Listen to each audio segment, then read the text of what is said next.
అరే మా hair wash చేయించుకుందాం అనుకుంటున్నాను. మా ఇంటి దగ్గరకు వచ్చే డ్రమ్ములో బుర్రెట్టే ఫేస్ కూడా చూడరా, కొంచెం ట్యాన్ అయిపోయింది, అది కూడా చేయించుకుందాం చెప్పి. ముఖం బాగోవాలి కదా ముందు చేయించుకోవాలంటే. అయిందా బాగైందా హెయిర్ ఇన్స్టా ఏదో ఉండవు. అది ఇయర్ రింగ్స్ తా కాదు, అది ఇయర్ ఎసెన్స్. అది అడ్రస్ ఎక్కడ నీ? అది ఇయర్ ఎసెన్స్. ఇక నీ వెనకతలో ఉంది. అరే పదరా, ఎక్కడో కదా వెళ్ళి వచ్చిందాం పద. లీటర్ ఎంత ఉంది? ఆస్తులు తీసుకుంటారా, భయం వేస్తుందిరా. ఇటు కూలెక్కలేదా రూము? కొంచెం డిగ్నిటీ మెయింటైన్ చేయరా. ఏంటి మమ్మీ ఎవడీడు మెనూ కార్డు వచ్చింది చూడరా. అది బ్రౌచర్ రా. ఏం సర్వీస్ తీసుకుంటారు సార్? ఆవిడకి కొంచెం ముఖంలో ట్యాన్, హెయిర్ డాండ్రఫ్ పట్టింది. సిగ్గుండాలా ఫేస్ గురించి మన దగ్గర హైడ్రా ఫేషియల్స్ ఉన్నాయి. హెయిర్ గురించి డాండ్రఫ్ ట్రీట్మెంట్ తీసుకుంటే.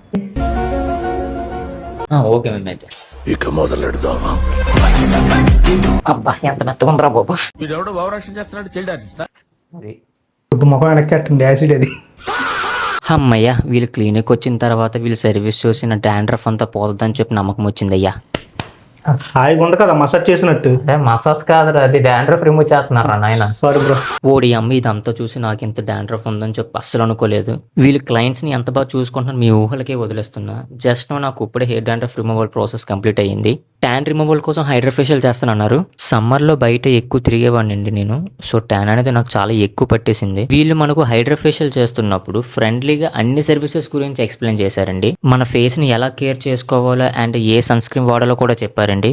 ఇప్పుడే హైడ్రా ఫేషియల్ ప్రాసెస్ కంప్లీట్ అయ్యిందండి. ఇలా డల్గా ఉన్న ఫేస్ ని ఇలా గ్లో అయ్యేలా చేశారండి. Thank you hair ఎసెన్సియా.